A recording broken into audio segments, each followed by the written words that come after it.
Welcome to Monkey and Frank. My name is Do and my body is Dom. There's a few things that I wanted to talk about today.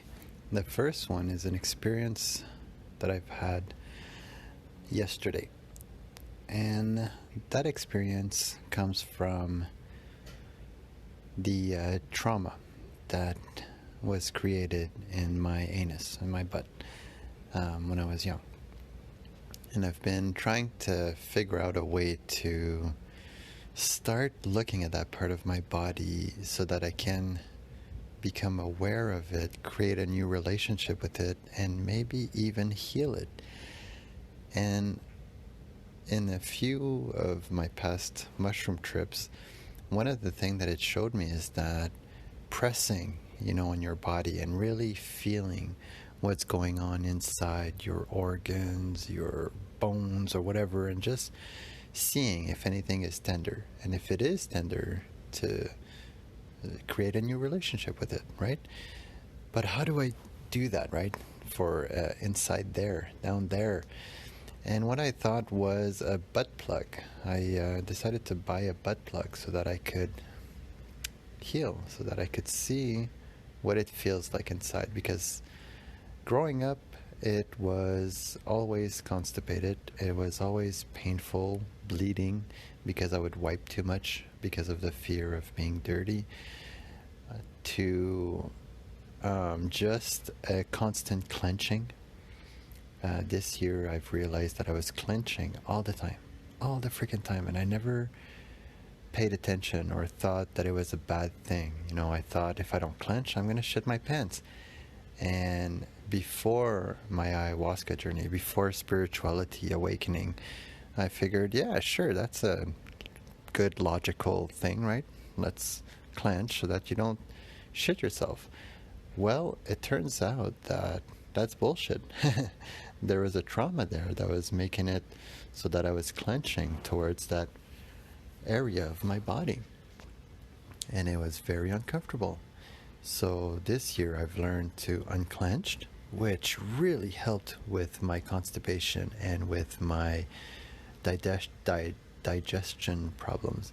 The second thing I started doing was just a now again I feel awkward talking about these things, but when I masturbate, it was important for me to bring spirituality in there and healing, and not use that as just a way to kind of empty yourself of that energy, right? I was bringing in the spirit of my wife, I had the consent of my wife, anyways.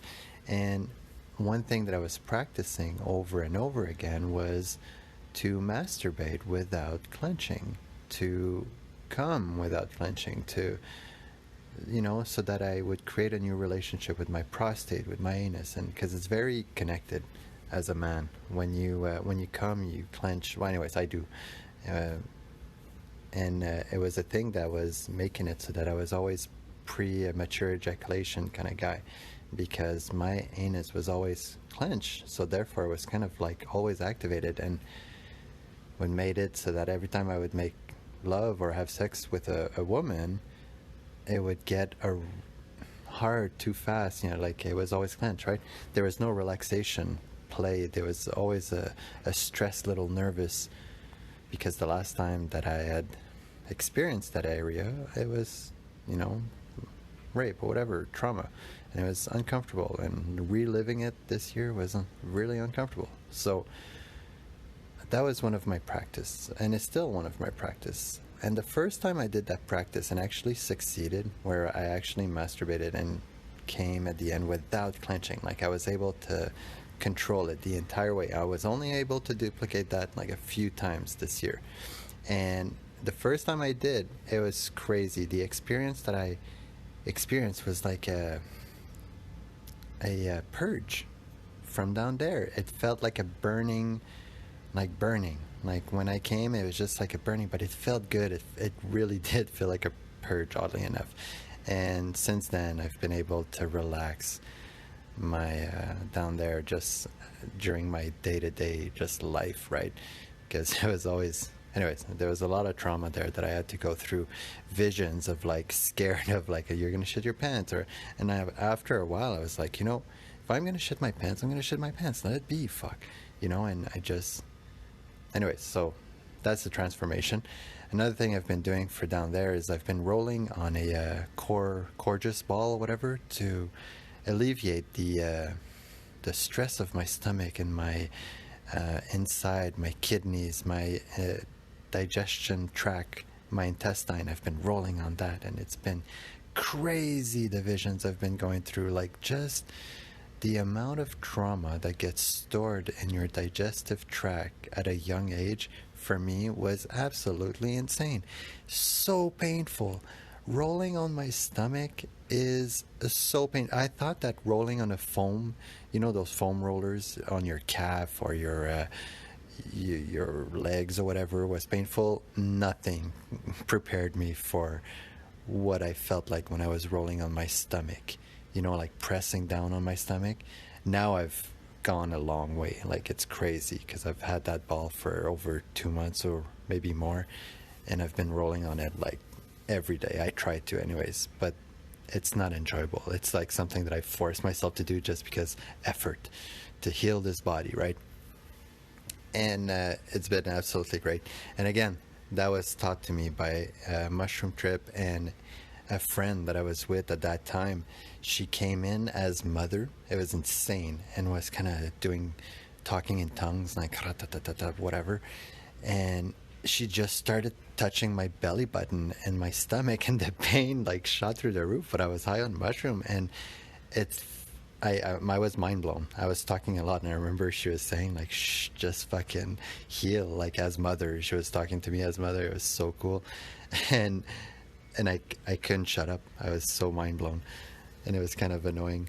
I was annoying to myself and to her, but the point is that it taught me of like, holy shit, I've got hidden trauma that I've got to go find by working out my body, by stretching, by doing yoga, by just like being there for my body. Like, never mind doing yoga and all these other exercises. Tell you the truth, all I had to do is to start looking at my body, and everything kind of fell in. Yeah, I don't even know why I said that. I'm not one to do that type of shit. I just do. It's not that it's shit. Like, I do it, but I do it on my own. I do it just by playing with my children, or by picking up an object or whatever.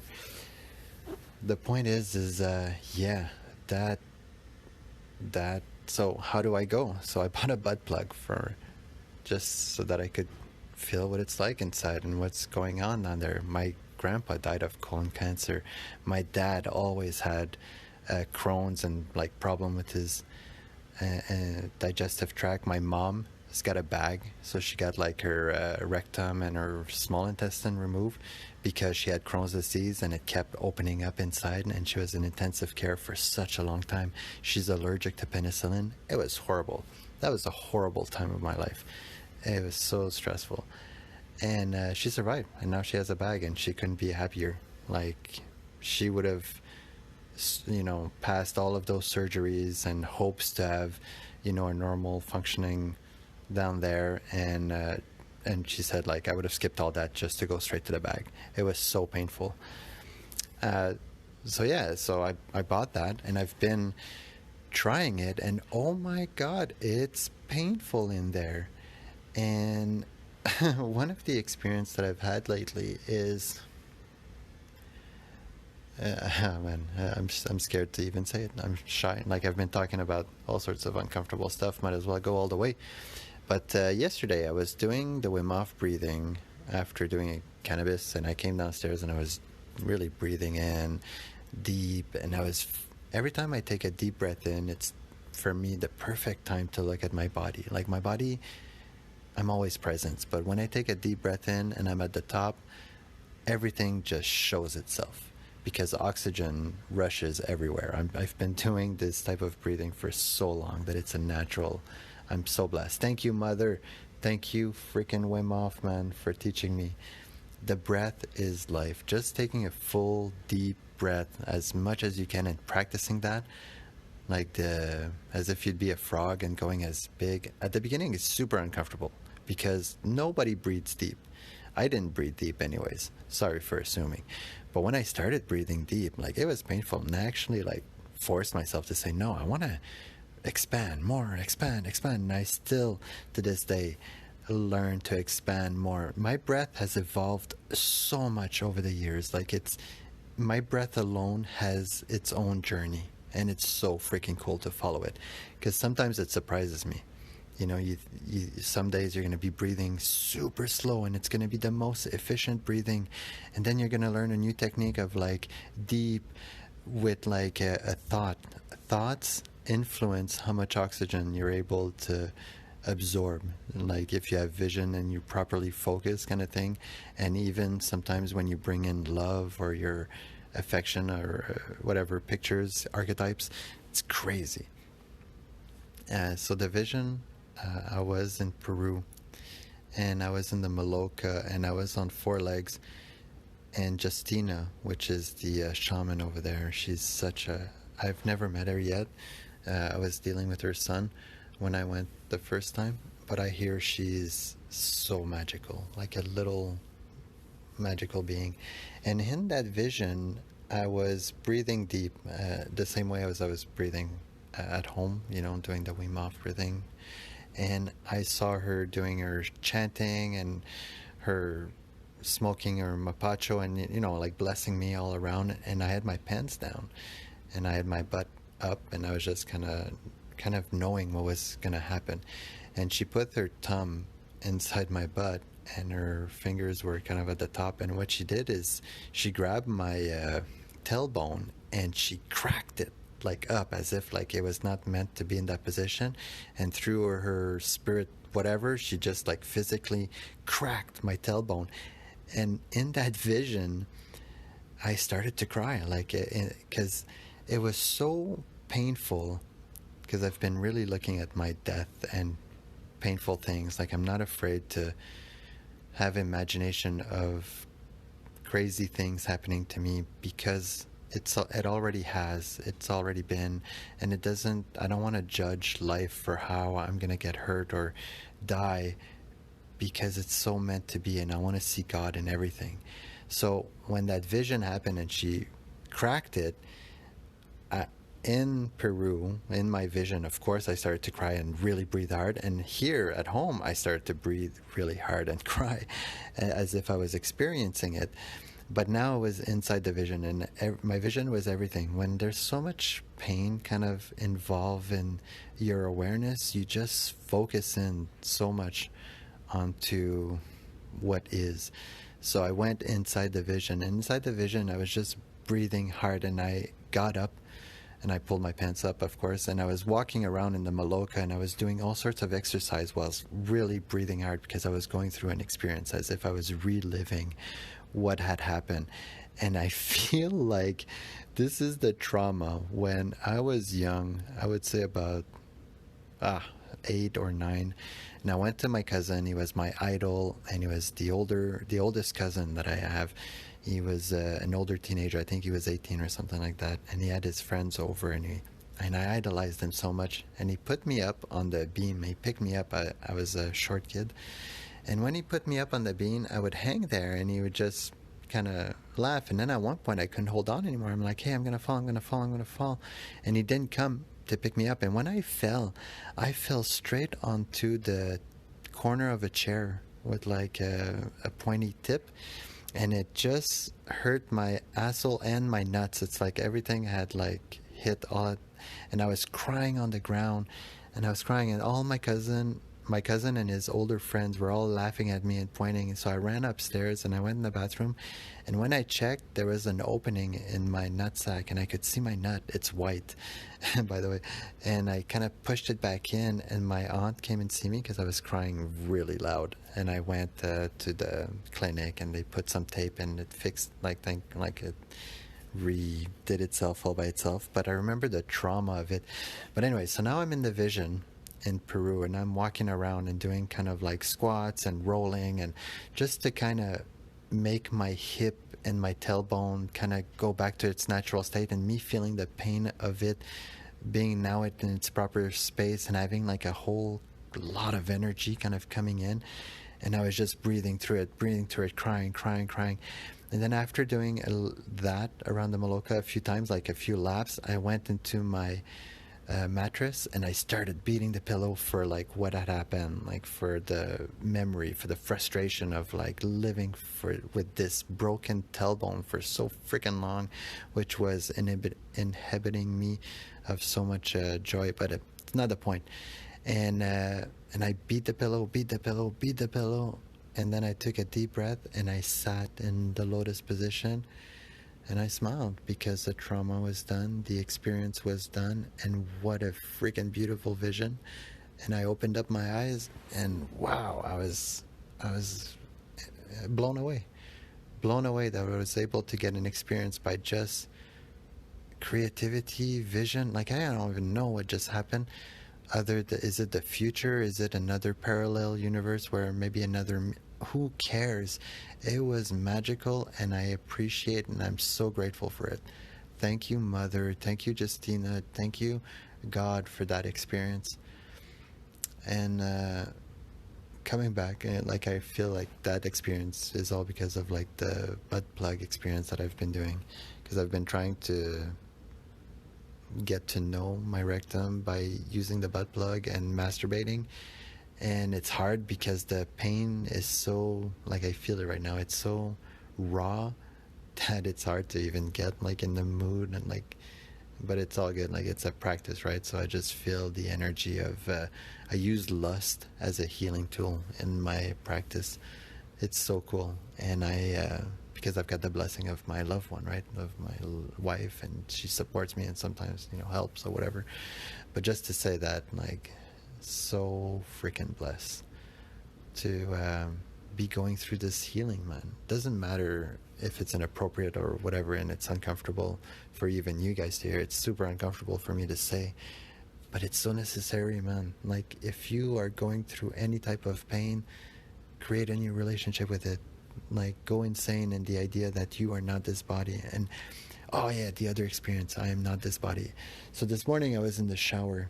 Amazing experience where I just started talking to myself. Like, in the morning, often I start thinking about my day or things that maybe I need to do, like, if especially work. But this morning it was more of a remembering last night. What did I do wrong? How can I do better? It was very spiritual, like very much of seeing my body suffering. I ate sugar and the results of it. So I was analyzing everything. And then I started talking to myself, and then it turns out, like, as I was talking to my inner monologue, it says, I'm God, by the way, right? I'm always with you, because I've been wanting to meet him. I've been wanting to have a relationship with him. And I feel like not that he's avoiding me, but I'm not enlightened enough maybe to, I don't know, like, it's not my journey. Maybe I'm meant to be in the dark, and it's supposed to be mysterious, and I need to have trust. So he comes out as inside my head as like, I'm God, right? I'm like, it's hard to tell, right? You're in my inner monologue, and I know you're God, and I trust you, and I hear you 100%, but I'm scared. And if you're God, like, how can you be with everybody all at the same time, right? How can somebody can have a near-death experience? And the way he explained it to me, he's like, imagine a computer, right? And a computer that's so freaking strong, right? It has so much RAM that it can load the entirety of reality onto its RAM, meaning it's in the front. Like, there's no service helping him, nothing. Like, everything is there, and he's running the entire show. So if you ask him any question, the data is loaded and ready and inside his memory and actually being processed as we speak. And I've got the ability to do that with everybody, and it's not even hard. And I love every one of your stories. They're so freaking interesting, and I love pushing you guys to the limit and to see, because even though I'm creating everything and you guys are loaded in my memory live, like I'm with you guys 100%. You guys have free choice, so it's so freaking cool for me to experience all of you guys suffering and having free. And what are you guys gonna do, right? But I'm always with you. And I was like, that's cool. Like, I enjoyed the analogy, and I was like, oh, I really feel you. Like, thank you so much for being here. And I just got a sense of like fuck, man, thank you so much. Like, yeah, I'm not feeling like the crazy love that some people feel, and the crazy maybe high of like being on stage in front of 50,000 fans and everybody clapping and like, that, oh man, I can't imagine like that type of energy. Or my energy is very blah, a normal 9 to 5, got 2 kids, a wife, lots of cleaning, messiness, laziness, kind of cannabis use, and going through spirituality, learning about God at 38 years old, blah, blah, blah. So anyways, now I'm feeling like, thank you, God, like that. That's so cool. And I could feel him like as if he was there as a dude, and it was me, my internal monologue, right? But not. And I was allowing the body to, and then feeling God there, I'm like, man, I'm just going to put on the cold shower. Usually I'm like so anxious to do it and I have to breathe a few times, but now God was right there. So as soon as I put on the full-on cold water and it starts hitting me, I'm in a God state. So I'm like, I've experienced, I am everything. So this cold that was hitting me, and it was really painful, right? Usually was now just a feeling of what is. And it was so freaking cool. And I just allowed it. And I took a cold shower for like 10, 15 minutes in a God state where I was not even breathing hard. And when I turned my back on the cold, there's a spot in the middle of your back usually that makes you do that kind of breath. Not even. It was so God state, and I was so appreciative because it was just me and those feelings, and I couldn't think of anything else. The cold takes everything from you and just makes you surrender to what is. And what was me, God, the cold, period. And Kevin. It's all good, buddy. He comes in usually when I talk God stuff. It's so weird. But yeah, what a cool experience. Thank you so much for listening, guys. That was a cool podcast. Sorry for the awkwardness, and love you with all my heart. Have a great night.